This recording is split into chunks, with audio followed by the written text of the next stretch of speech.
नमस्कार दर्शक बंधु पूर्व पक्ष को आपण मानू मु परशुराम दास स्वागत करुछि। दर्शक बंधु राजनीति रे सबु किछि संभव। एठारे गोटिए निष्पत्ति नेता को शीर्ष रे पहुंचे पारे तो आउ गोटिए भूल सबु श्रम स्वप्न को माटी रे मिसई दे पारे। विशेष करी जेतेबेले भूल निज घर भीतर हुए सेतेबेले एहार परिणाम अति भयंकर होइथाए।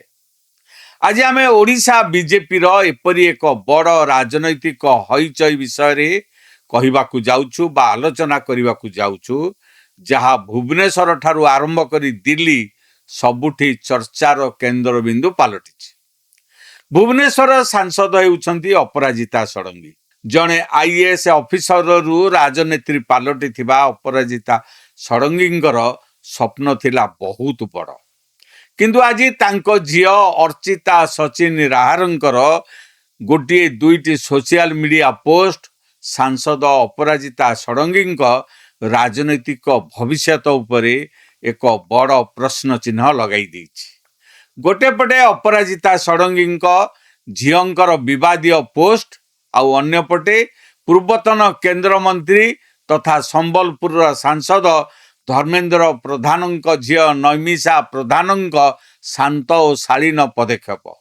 यही दुई झील आचरण किपरि ओडिशा बीजेपी रो समीकरण बदली देइछि, आसंतु आजिर पॉलिटिकल भागवत रे पुंखानुपुंख आलोचना करिबा। आपण माने देखुथांतु पूर्व पक्ष। मोर आपण मान को अनुरोध, आम चैनल को लाइक करंतु, सब्सक्राइब करंतु, आउ बंधु मानक सहित अधिक रु अधिक शेयर करंतु।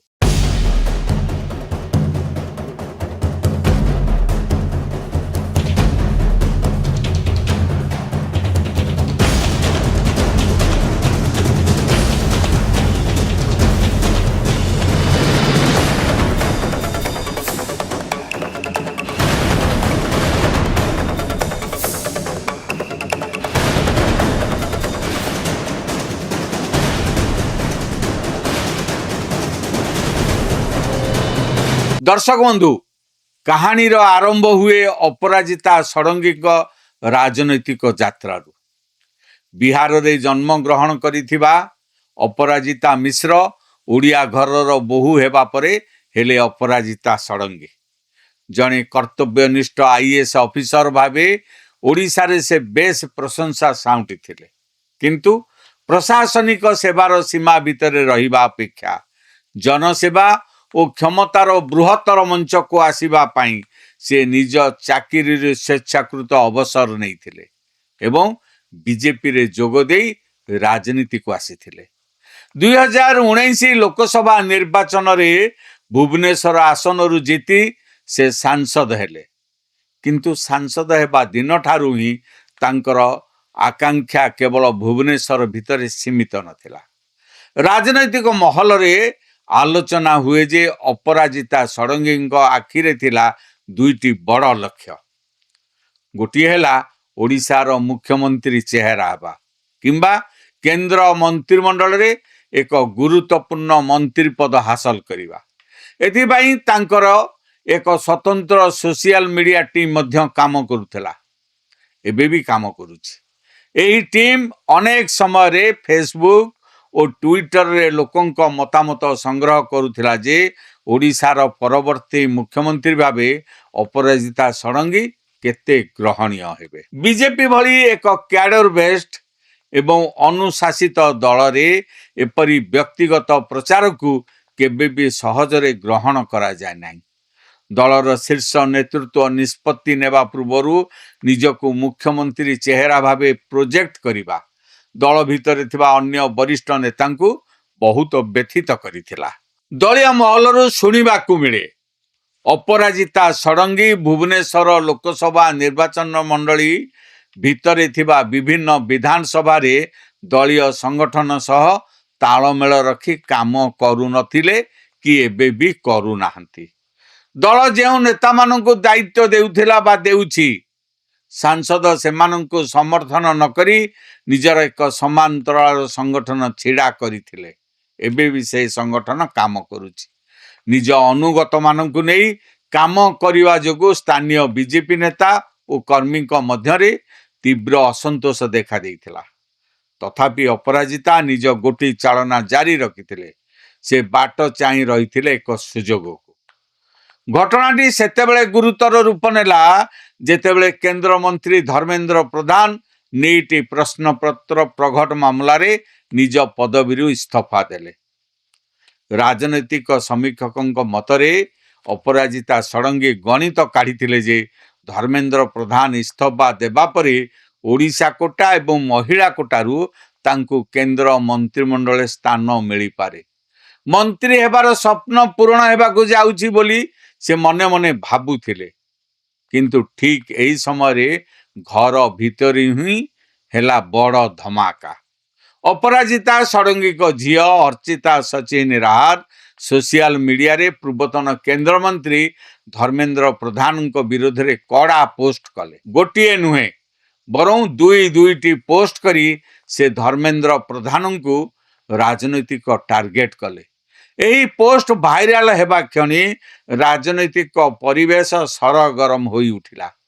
ବିଜେପିର ସବୁଠାରୁ ପ୍ରଭାବଶାଳୀ ନେତାଙ୍କ ବିରୋଧରେ ସାଂସଦ ଝିଅଙ୍କର ଏପରି ବିଷୋଦ୍ଗାରକୁ ଦଳୀୟ କର୍ମୀ ଓ ନେତାମାନେ ସହଜରେ ଗ୍ରହଣ କରିପାରିଲେ ନାହିଁ।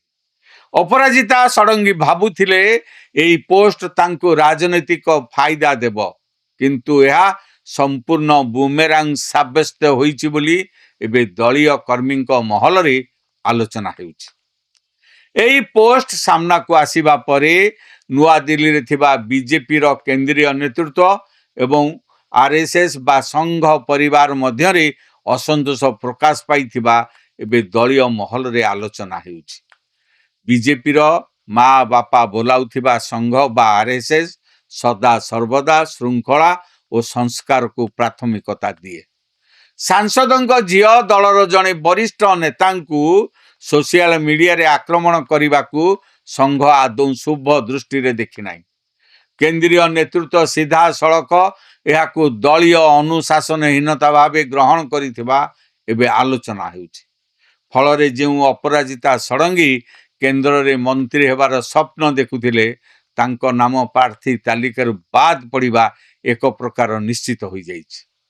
ଝିଅଙ୍କର ଗୋଟିଏ ଅପରିପକ୍ୱ ସୋସିଆଲ ମିଡ଼ିଆ ପୋଷ୍ଟ ମାଙ୍କର ବର୍ଷର ମହତ୍ୱାକାଂକ୍ଷା ଉପରେ ପାଣି ଢାଳି ଦେଲା ବୋଲି ଏବେ ଆଲୋଚନା ହେଉଛି। ଏହି ସମ୍ପୂର୍ଣ୍ଣ ସ୍ଥିତି ମଧ୍ୟରେ ଆଉ ଏକ ଦୃଶ୍ୟ ସାମ୍ନାକୁ ଆସିଛି ଯାହା ସାରା ଓଡ଼ିଶାରେ ଚର୍ଚ୍ଚାର ବିଷୟ ପାଲଟିଛି। ସେ ହେଉଛନ୍ତି ଧର୍ମେନ୍ଦ୍ର ପ୍ରଧାନଙ୍କ ଝିଅ ନମିଷା ପ୍ରଧାନ। ଯେତେବେଳେ ଧର୍ମେନ୍ଦ୍ର ପ୍ରଧାନ କେନ୍ଦ୍ରମନ୍ତ୍ରୀ ଥିଲେ ସେତେବେଳେ ବିରୋଧୀ ଓ ସୋସିଆଲ ମିଡ଼ିଆରେ ତାଙ୍କୁ ଏବଂ ତାଙ୍କ ପରିବାରକୁ ଅନେକ ସମାଲୋଚନା କରାଯାଉଥିଲା। କିନ୍ତୁ ବାପା ଇସ୍ତଫା ଦେବା ପରେ ଝିଅ ନମିଷା ସୋସିଆଲ ମିଡ଼ିଆରେ ଯାହା ଲେଖିଲେ ତାହା ସମସ୍ତଙ୍କ ହୃଦୟ ଜିତିନେଲା। ନମିଷାଙ୍କ ପୋଷ୍ଟରେ କୌଣସି ଅହଙ୍କାର ନଥିଲା, କୌଣସି କ୍ରୋଧ ନଥିଲା, ଥିଲା କେବଳ ବାପାଙ୍କ ପ୍ରତି ଶ୍ରଦ୍ଧା, ଦେଶ ସେବା ପ୍ରତି ସମର୍ପଣ ଏବଂ ଅପୂର୍ବ ଧୈର୍ଯ୍ୟ। ଲୋକମାନେ ଏବେ ଦୁଇ ଜଣ ନେତାଙ୍କ ଝିଅଙ୍କୁ ତୁଳନା କରି କହୁଛନ୍ତି, ଗୋଟିଏ ପଟେ ଅର୍ଚ୍ଚିତା ସଚିନ ରାହାରଙ୍କ ଆକ୍ରମଣାତ୍ମକ ଓ ବିବାଦୀୟ ରୂପ, ଅନ୍ୟପଟେ ନମିଷା ପ୍ରଧାନଙ୍କ ଶାନ୍ତ ସଂଯମ ଓ ଶାଳୀନ ଆଚରଣ। ସୋସିଆଲ ମିଡ଼ିଆରେ ନମିଷାଙ୍କ ପ୍ରଶଂସା ହେଉଥିବା ବେଳେ ଅର୍ଚ୍ଚିତାଙ୍କ ଯୋଗୁଁ ଅପରାଜିତା ଷଡ଼ଙ୍ଗୀ ନିନ୍ଦିତ ହେଉଛନ୍ତି। ତେବେ ଏହି ଘଟଣାବଳୀରୁ ଗୋଟିଏ କଥା ସ୍ପଷ୍ଟ, ରାଜନୀତିରେ ବ୍ୟକ୍ତିଗତ ପରିବାରର ଆଚରଣ ନେତାଙ୍କ କ୍ୟାରିୟରକୁ ଗଢ଼ିପାରେ କିମ୍ବା ଭାଙ୍ଗି ଚୁରମାର ମଧ୍ୟ କରିଦେଇପାରେ। ଆଜି ଅପରାଜିତା ଷଡ଼ଙ୍ଗୀ ଯେଉଁ ଅଡ଼ୁଆ ପରିସ୍ଥିତିରେ ପଡ଼ିଛନ୍ତି ସେଥିରୁ ବାହାରିବା ତାଙ୍କ ପାଇଁ ଏତେ ସହଜ ହେବ ନାହିଁ।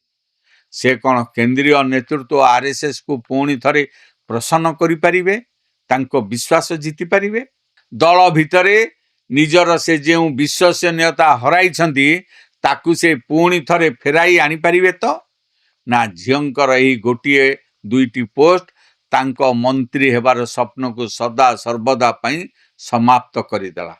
ଏ ସମ୍ପର୍କରେ ସମୟ ହିଁ ଉତ୍ତର ଦେବ। ଆପଣମାନଙ୍କର ଏହି ସମ୍ପୂର୍ଣ୍ଣ ଘଟଣାବଳୀ ଉପରେ କ'ଣ ମତ ରହିଛି? ଆପଣ କ'ଣ ଭାବୁଛନ୍ତି? सोशल मीडिया पोस्ट जोगु अपराजितांक राजनैतिक भविष्य क्षतिग्रस्त होईछि कि निजर मतामत तले कमेंट करी निश्चय जणातु। जदि आम भिडियोटी आपनको भल लगी थाए तेबे याकु लाइक करंतु, बंधु मानक सहित अधिक रु अधिक शेयर करंतु। आम चैनल पूर्व पक्ष को सब्सक्राइब करिया पई भूलंतु नहीं। आउ गुटिए कथा, आपण मानक मध्यरु अनेक आम भिडियो देखुछंती किंतु आम चैनल पूर्व पक्ष को सब्सक्राइब करूनांती। तेणु आपण मानक अनुरोध, आम चैनल पूर्व पक्ष को सब्सक्राइब करी आम टीम रो मनोबल को बढ़ांतु। एई शेष करछि आज पॉलिटिकल भागवत। रहुछि, नमस्कार। अल्प परिश्रम रे अधिक आय देउछि सौमेन अग्रवती। सुलभ मूल्य रे मेसिन नियंतु आ घरे बसी निजे स्वावलंबी हेबा सहित अन्य को रोजगार दियंतु। सौमेन अग्रवती, फ्लैट नंबर A88, शहीद नगर, भुवनेश्वर।